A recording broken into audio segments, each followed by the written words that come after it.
男人在新婚之夜抽出一把剪刀，然后在妻子的注视下剪开了她的薄衫，又一层层扯下她繁琐的长裙，直到身体最后一块遮羞布的褪去。男人高高在上的扫视着，命令她 Would you go to the bed?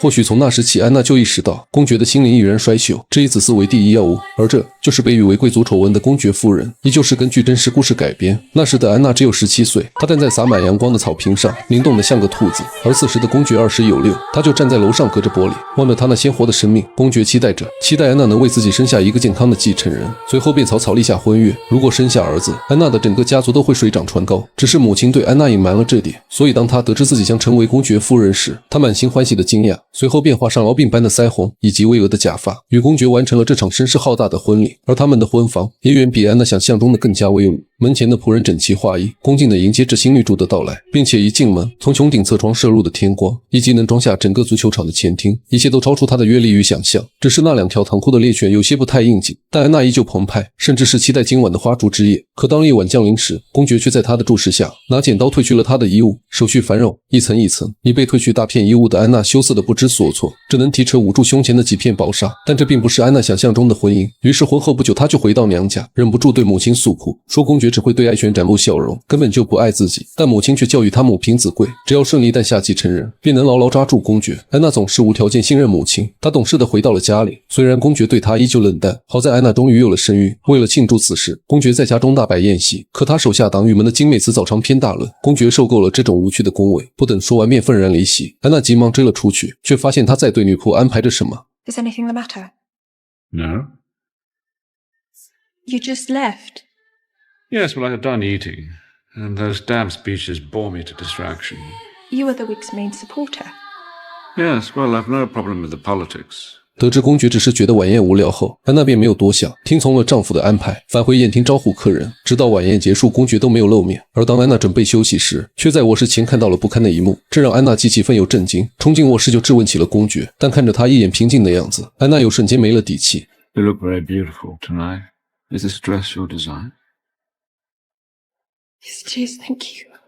就这样，安娜被搪塞了过去。可这种事有一次就有无数次，并且更加离谱的是，公爵在次日带回一个小女孩，并美其名曰让安娜提前适应当母亲的角色。安娜一头雾水，随后在不断的质问下，公爵干脆地承认了私生女的身份。虽然很是气愤，但在得知女孩母亲过世的悲惨遭遇后，他又忍不住心生怜悯。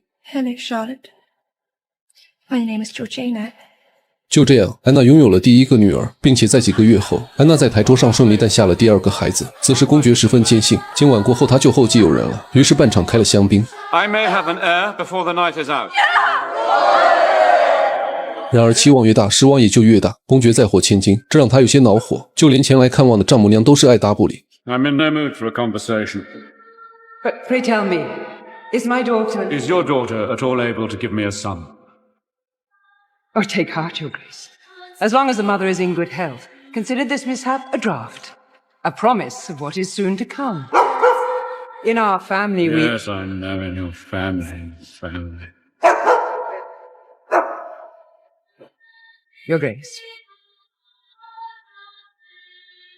看到女儿独自一人，母亲有些心疼。她知道公爵只爱男孩，却没想到1个月的时间，他都没来看上一眼。但安娜却不以为然，看着眼前的女儿，她第一次感受到生活的美好。而在往后的6年里，安娜总共生下3胎，但可惜只有1个女儿存活，其中2个男孩都不幸夭折。这也让公爵对安娜更加嫌弃，甚至宁愿跟狗坐同一辆马车，也不愿和他们母女坐在一起。而传闻巴斯镇的泉水可以生下男孩。等公爵赶到这里时，无数追捧者早已在此等候多时，他们都期待着得到公爵夫妇的赏识。而安娜虽然已经生下了2个孩子，但魅力却丝毫不减。无论何时，她都是全场的焦点。全英国唯一不爱她的，只有她的丈夫。因为趁着安娜跳舞的时候，公爵开始沾花惹草。但让安娜从没想到的是，竟然会有女人拒绝公爵的邀约。看着丈夫吃瘪的样子，安娜对他产生了浓厚的兴趣。而经过询问，女人名叫贝斯，拒绝公爵的原因也只是对男人不感兴趣。这个答案明显有些敷衍。可初次见面，安娜也不好深究下去。但没想到隔天，安娜却在散步时再次遇到了贝斯。这次安娜率先坦诚，为了能顺利生下男孩，丈夫要求她每天喝下2杯温泉水，并且要连喝4周。闻言，贝斯感到无比震惊，随后也坦白了自己的遭遇。她脖子上的伤是丈夫打的，并且最难过的是，丈夫带走了她的3个儿子，还将她赶出了家门。听到贝斯的遭遇，安娜顿时心生怜悯，当即决定将贝斯带回家中。可本以为丈夫不会同意，但没想到他竟主动提出了留宿的邀约。 Well, why doesn't she stay with us? For a while, at least.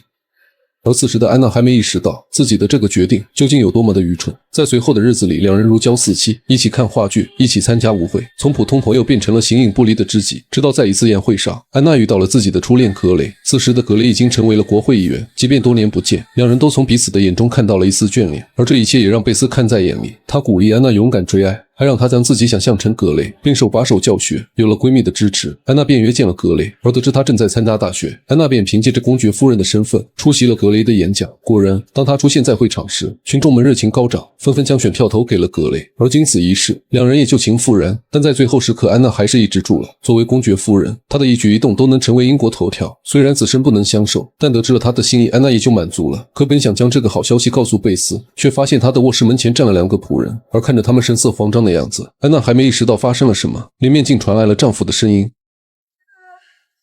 面对闺蜜和丈夫的双重背叛，安娜几近疯狂。 Of all the women in England, you had to throw yourself on her. I have one single thing of my own. She is my sole comfort in our marriage. You have robbed me of my only friend. 而公爵也自知理亏，始终一言不发。可虽没了往日的高傲，但他却怪罪起安娜无法生下男孩。两人吵了整夜。第二天，安娜便回到娘家，本想找母亲安慰，可母亲却怪她引狼入室。现在唯一的办法就是为公爵生下继承人，但这个办法实在让安娜无法接受。可为了家族，安娜还是硬着头皮回去了。面对迎接她的公爵，安娜甚至一句话都不想多说。而回到房间，贝斯又来找安娜道歉。他说自己从未爱过公爵，也从未想过要伤害安娜，只是因为全英国只有公爵有能力带回自己的3个儿子。但在气头上的安娜根本不听他的解释，可看着贝斯与儿子们见面时的场景，安娜却莫名的替他开心。但当看到公爵对男孩的反应时，安娜却被狠狠扎了一刀。公爵拿着他最爱的猎枪，细心地为男孩们演示着，那个笑容是他女儿们从未见过的慈祥。至此，安娜彻底放下顾忌，驾着马车偷偷约见了格雷，而恋人间的一切也在他们身上发生。事后，安娜为了报复公爵，也为了结束他们3人的畸形关系，她坦白了与格雷的一切，并拿出协议，等生下男孩后，自己要和格雷远走高飞。但公爵位高权重，他不允许自己沦为全英国的笑柄。 See why you'd mind. You have Bess and 3 boys. 3 boys? Do you think I can make those bastards my heirs? Well, do you? 看着公爵气急败坏的模样，安娜也不想与他多言，快步离开了餐桌。可怒气上头的公爵也追了上来，直到将安娜逼回房间。听着屋内的惨叫，贝斯也毫无话语权。不知过了多久，安娜躺在床上生无可恋，而公爵为了阻止她和格雷相见，将她囚禁于此，直到为自己生下继承人。而丈夫长时间的控制也导致安娜精神恍惚，不仅撞到了烛台，还不小心将头顶的假发点燃。而看着妻子狼狈的模样，公爵只觉颜面尽失，头也不回地走了。直到舞会散场，公爵才找医生为安娜检查身体，但却意外得知安娜又一次怀孕了，并且在经过10月怀胎后，安娜终于生下了一个男孩。果然，自从有了继承人，公爵对安娜的态度明显转变，不仅按照约定给她了一大笔财产，还学会了道歉。 Georgiana, I too abhor this whole thing. 但此时的安娜对公爵已经毫无期望。趁着公爵在伦敦宣布继承人的时候，她再次找到格雷，两人度过了一段美好的假期生活。可由于安娜长期不在家中，公爵也发现了不对，趁着安娜又一次约会时，竟带着她的母亲来到了这里。 短暂的惊讶过后，意识到败露的安娜也不装了。她不仅坦白了与格雷的一切，还扬言要与公爵离婚。但作为全英国最有权势的男人，公爵一句话就能决定格雷的生死。Allow me to enlighten you. If you do not give him up at once, I will see to it that every home and every checkbook in this country is closed to him. He will be welcome neither in the halls of government nor in its back rooms of power. His dream of becoming Prime Minister. 而安娜最痛恨公爵的，便是他这种无可置疑的语气。她执意要与公爵离婚，去追逐向往的爱情，但公爵就静静坐在门前。等安娜冷静过后，他拿出一沓厚厚的信封，这些都是女儿们对妈妈的思念。如果安娜愿意接受，她可以既往不咎。I made that many years ago. This will be the mistake of your life. 说罢，公爵将信封留下，头也不回地走了。而母亲看着女儿执迷不悟的样子，也决定不再管她。安娜独自在房间里想了许久，一边是向往的爱情，一边是思念妈妈的女儿。最终，安娜还是忍不住打开了信封，而这也意味着安娜放弃了爱情。看到安娜的回归，公爵很是欣慰，他主动伸手拉起安娜，还准备了一顿丰盛的晚餐。但在开餐前，格雷却冲到门口疯狂地叫着安娜，他可以放弃一切，放弃大圣的竞选，放弃国会的议员，哪怕被公爵插上各种罪名，他都要夺回安娜。 Free woman now. Let us leave now. I cannot abandon my children. 而这句话让格雷瞬间清醒过来，他再也没有任何能反驳的借口，只能静静看着安娜离开。可等回到餐厅后，安娜又爆出一个重磅炸弹。 I'm carrying Charles Grey's child.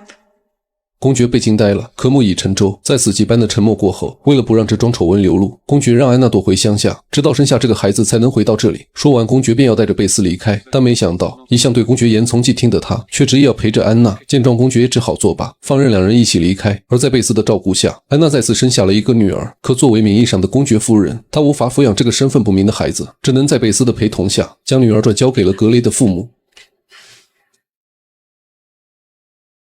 General Grey. Her name is Eliza.